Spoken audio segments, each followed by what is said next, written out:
Did you know that 42% of startups fail because there's no market need for their product or service? That's nearly half of all businesses. That's according to CB Insights. The good news is you can avoid becoming part of that statistic by validating your business idea first. Today I'm going to show you how to figure out if your business idea is worth pursuing before you invest too much time and money into it.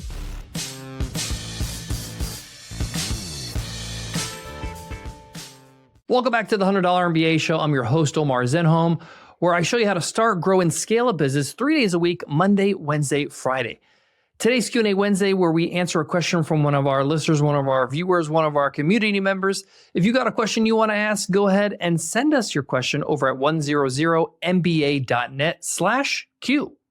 Today's question is from Steph, and Steph asks, how do I know if my business idea is worth pursuing? Steph, this is a question every entrepreneur faces. I've asked this question myself several times in my journey, and the best way to find out is to test it, is to figure out if it's really a good idea in the real world. In today's episode, I'll share with you a step-by-step framework you can use to validate your business idea quickly and effectively, and it won't break the bank. So let's get into it. Step one is to identify the problem. Every successful business does one thing: solves a problem.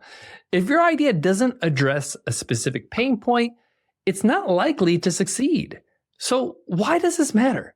People pay for solutions to their problems, not for ideas that sound cool. And by the way, fun is a solution to cure boredom. Luxuries are a solution to feel significant. It doesn't have to be like a pill to solve a pain. For example, when we created Webinar Ninja, we identified that there were many people that were struggling with clunky, over-complex webinar software.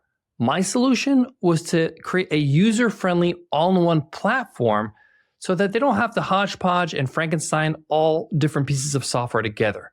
So your action step is to write down, right now, the problem your business idea solves. Then ask yourself, is this problem something that people are willing to pay for to solve? Okay, are they willing to part from their hard-earned dollar so that you can help them solve it? If so, you have a winner on your hands. Step two, define your target audience. You can have a great product, but it has to be given to the right audience. Who are you solving this problem for? A great business idea aligns with a specific group of people who need what you're offering. For example, if my business offers top-notch Wagyu beef steaks delivered to your home, my target audience are not vegans, okay? They're not vegetarians. They're people that enjoy and love great quality steaks. And it's also not people that look for bargain steaks at Costco. So just to drill this home, let's again understand, why does this matter? If you try to appeal to everyone, you'll appeal to no one. This is just the fact of life and business. Focused targeting leads to better results because you're talking to somebody specifically, and that person is going to feel like, hey, you're talking to me, you get me, you understand me. For example, at the $100 MBA, our audience are entrepreneurs who want practical business lessons without the fluff. People that are getting started, want some traction, don't want a bunch of jargon. They want an action plan. They want something that they can do to move forward. We're tailored to those types of people. People that want to study business theoretically and they just love the intellectual stimulation, we are not for them. And knowing your target audience makes it easier for you to create the perfect solution for them. So as an action step, create a simple profile of your ideal customer. Write it down right now in your notebook. Include their pain points, their goals, and where do they spend their time online? What sites do they visit? What types of other products or services do they buy? How do they spend their time offline? Create an avatar, create a profile of your perfect customer. Step three, test the market demand. Now it's time to find out if there's actual demand for your idea. And you want to make sure you have enough demand to make it worth your time and effort. Why does this matter? Because without demand, even the best idea won't succeed. You need proof. You need factual evidence that people are actively looking for what you have to offer and are paying for solutions like yours. This means there might be some competition, but your solution, your product, your service is going to do a better job at solving the problem. And that's why they're going to choose you.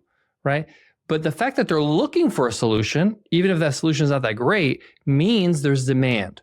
For example, before launching Webinar Ninja, a software company, we created a landing page and we sent people to it and pre-sold the software to see if there's actual demand. People are willing to put down some money in the promise that they will get a great solution to this problem to run more effective, easier webinars in a few months when we deliver the software.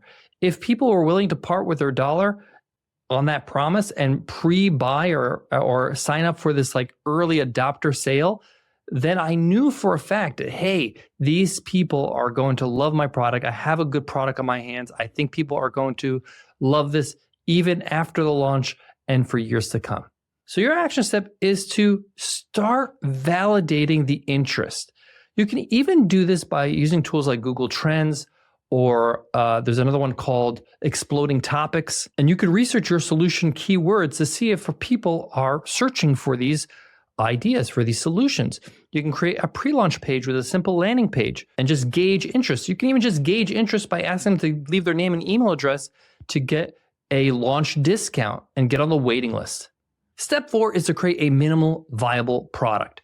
Minimal viable product basically is exactly what it sounds. It's creating a product that's just good enough to solve the problem.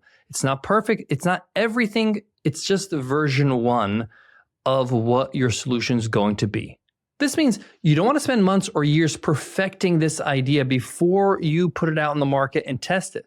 Start with a simple version of your product or service and just give them enough to deliver on the core value. This matters because an MVP allows you to test your idea in the real world with minimal investment before you put a lot of money and effort into something that people don't want. For example, when we launched our software Webinar Ninja, we had a beta version and it looked very, very basic, okay? It didn't really do everything it does today, but it shouldn't because it's just getting started. When we started, we just did live webinars, and it was a very simple version of live webinars. Today, Webinar Ninja does all kinds of stuff, automated webinars and hybrid webinars and courses and a whole bunch of other stuff, and we have so many features, it's crazy. I say we still, but we got acquired after 10 years by ProProfs, a big company, and we built a great, valuable product. I'm very proud of that acquisition. But the point I'm making here is it all started with a very basic version, and then we iterated and improved over the years. So as an action step for you right now, identify the most crucial feature or service your idea offers.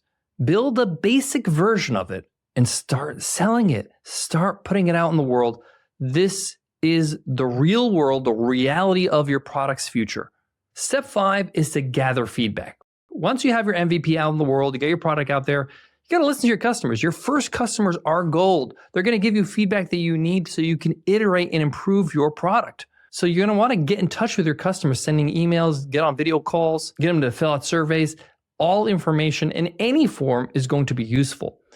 This is really important. This matters because feedback helps you refine your product according to your customers' needs, right? It aligns with their values and what they actually are willing to pay for. It's going to be very hard for you to predict this before you actually give them something in their hands to use or to experience if this is a service. Anytime I launched any kind of product, whether it was our software Webinar Ninja or it was a program or a course like the $100 MBA, the first time I put it out there, I am glued to my inbox, getting on calls with my customers by doing free coaching just to figure out what am I doing right with the program, with the product, with the service, and what am I doing not so great, how I can improve it. What are the small little changes I can make that can make a huge difference? So as an action step for you, set up a simple feedback loop.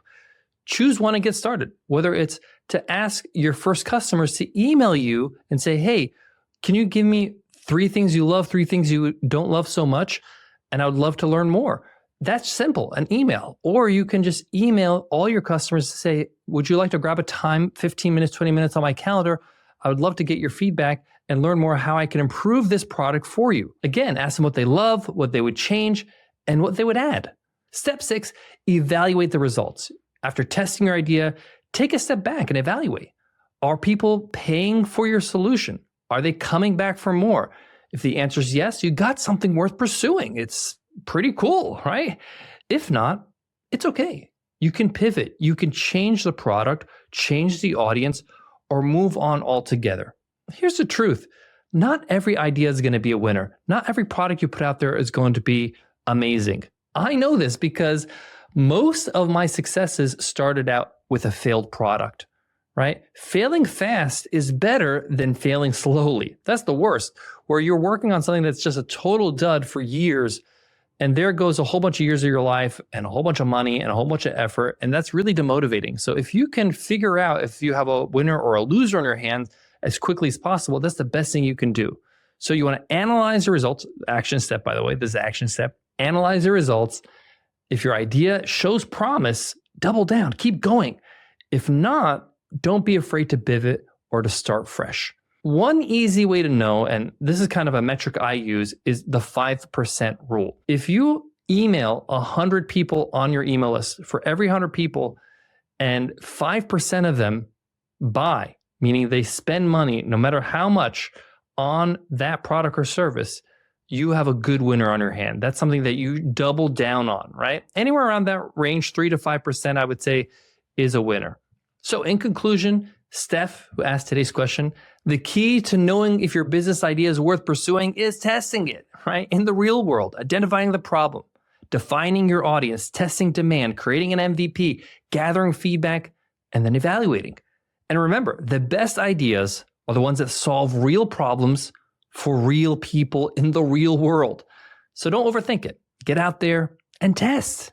Thanks for tuning into the $100 MBA Show. If you want more valuable business lessons like this one, just hit subscribe, hit follow on your favorite podcast app. If you're watching on YouTube, hit subscribe, and you'll get our next episode automatically. We publish Monday, Wednesday, Friday, and that way it's right there in your feed, and you can continue to grow and move forward in your journey. Thanks so much, and I'll see you in the next episode.